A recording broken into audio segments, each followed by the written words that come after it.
Chère fleuve méridienne, cher fleuve méridien, bonjour.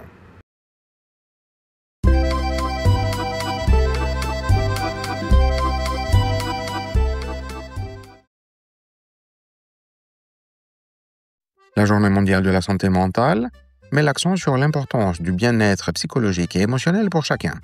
Elle vise à mieux faire comprendre les troubles mentaux, à encourager la prévention et à promouvoir des politiques publiques qui garantissent un accès équitable aux soins. Elle rappelle surtout que la santé mentale est une composante essentielle de la santé globale et du développement social. Voie F, destination sentier tracé. Attention au départ.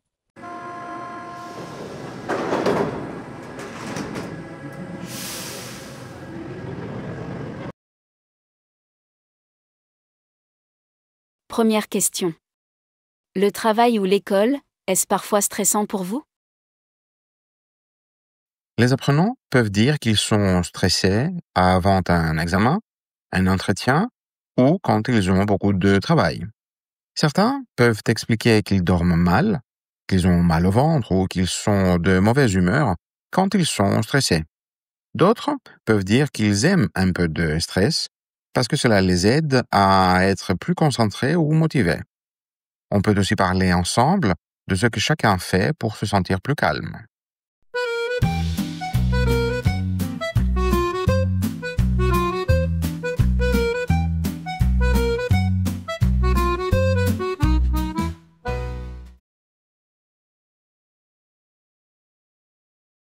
Deuxième question.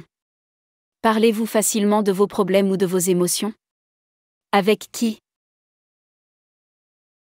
Cette question permet de parler de la confiance et de la communication. Les apprenants peuvent dire qu'ils préfèrent parler avec leurs amis, leurs parents, un collègue ou un professeur. Certains peuvent dire qu'ils gardent leurs émotions pour eux parce qu'ils ont peur d'être jugés ou qu'ils n'aiment pas en parler. D'autres peuvent dire que parler de ce qu'ils ressentent les aide à se sentir mieux et plus compris.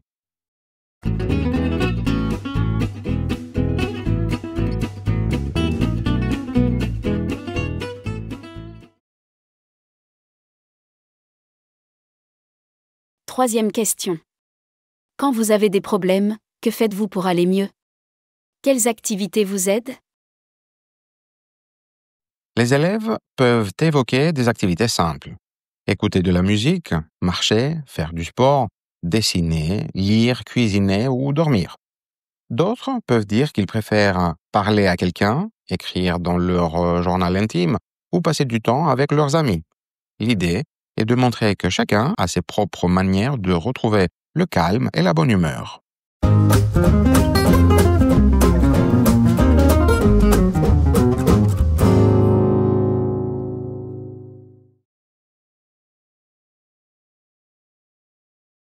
Cette journée a pour but de faire connaître les troubles appelés dys, comme la dyslexie, la dyspraxie, la dysphasie, la dyscalculie ou la dysorthographie.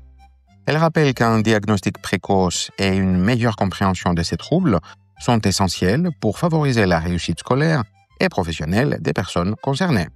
Elle invite aussi à réfléchir à la place de l'inclusion dans la société et à l'importance d'adapter les méthodes d'apprentissage pour que chacun puisse exprimer pleinement son potentiel. Voie L, destination terrain conquis. Attention au départ.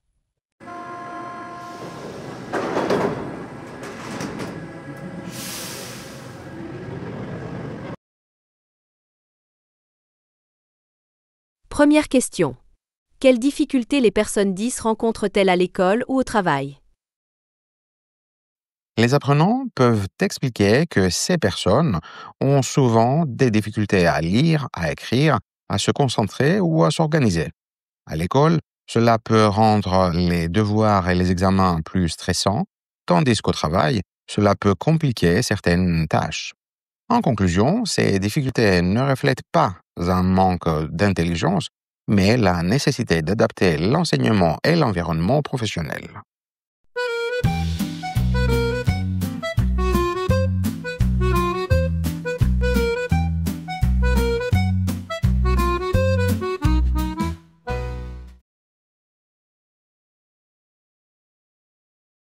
Deuxième question. Pensez-vous que les troubles 10 soient bien connus dans la société? Faut-il en parler davantage? Beaucoup de gens ne connaissent pas bien les troubles 10 ou en ont une image incomplète. Les élèves peuvent dire qu'il est essentiel d'en parler pour éviter les préjugés et favoriser la compréhension. Les campagnes de sensibilisation, les formations pour les enseignants et les adaptations pédagogiques peuvent aider à rendre la société plus inclusive. En somme, mieux connaître ces troubles, c'est permettre à chacun d'avoir les mêmes chances de réussite.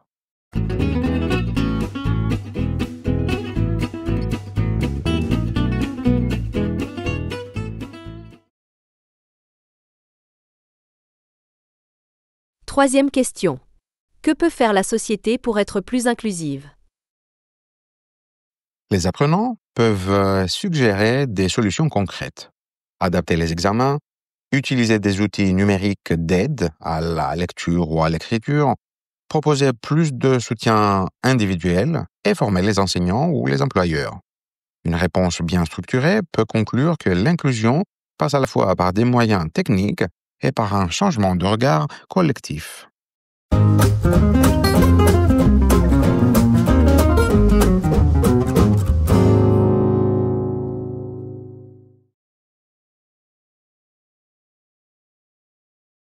Créée en 2003, la Journée mondiale contre la peine de mort défend le droit à la vie et appelle à la fin d'une pratique encore présente dans de nombreux pays.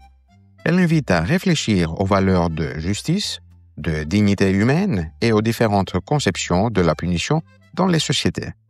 C'est aussi un moment pour questionner l'évolution des mentalités et le rôle du dialogue international dans la protection des droits humains.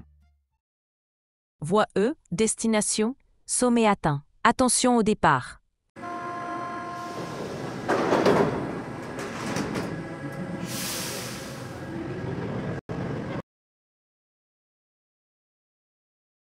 Première question. Comment concilier justice, punition et respect des droits humains? Cette question invite à réfléchir à la complexité du système judiciaire et aux valeurs qu'il défend. La justice a pour mission de protéger la société et de sanctionner les crimes. Mais elle doit aussi préserver la dignité humaine. Certains peuvent penser que la peine devrait avant tout permettre la réhabilitation en offrant une seconde chance plutôt que de nourrir un esprit de vengeance. D'autres insisteront sur la nécessité d'un équilibre entre sécurité collective et droits individuels. Une réflexion plus approfondie peut rappeler que le respect des droits humains constitue le fondement de toute société démocratique, même face aux actes les plus graves.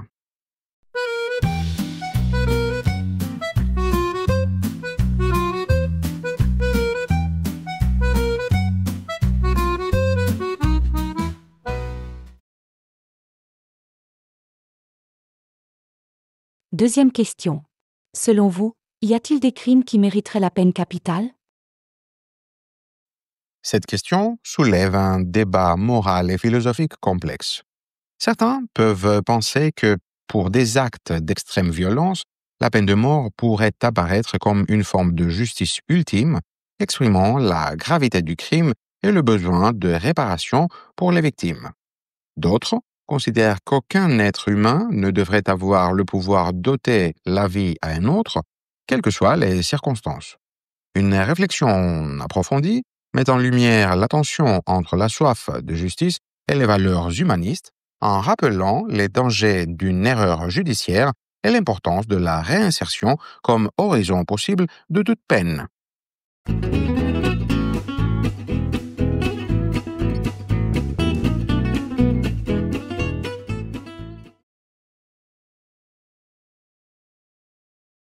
Troisième question. L'abolition universelle de la peine de mort vous semble-t-elle réaliste? Une réponse nuancée peut rappeler que plus des 2/3 des pays ont déjà aboli la peine de mort, mais que certains États la maintiennent pour des raisons politiques, religieuses ou culturelles. La tendance mondiale est à la restriction progressive, mais une abolition totale demande du temps, de l'éducation un dialogue international sur les valeurs communes. L'idée principale est que le progrès vers l'abolition reste lent mais possible, à condition d'une volonté collective.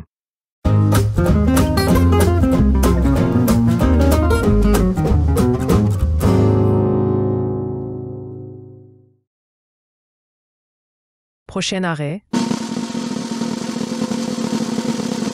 Tu me trouves jolie, même si je suis faite de bois. Je me libérerais de mon marionnettiste si je le pouvais. Pour sauter de cette scène et enfin déployer mes ailes. Mais est-ce que je découvrirais que les gens là-bas ont des ficelles invisibles? Merci d'avoir regardé cette vidéo. Si elle vous a plu, mettez un pouce bleu et abonnez-vous pour ne rien manquer. N'hésitez pas à la partager si vous la trouvez utile et à laisser un commentaire pour donner votre avis.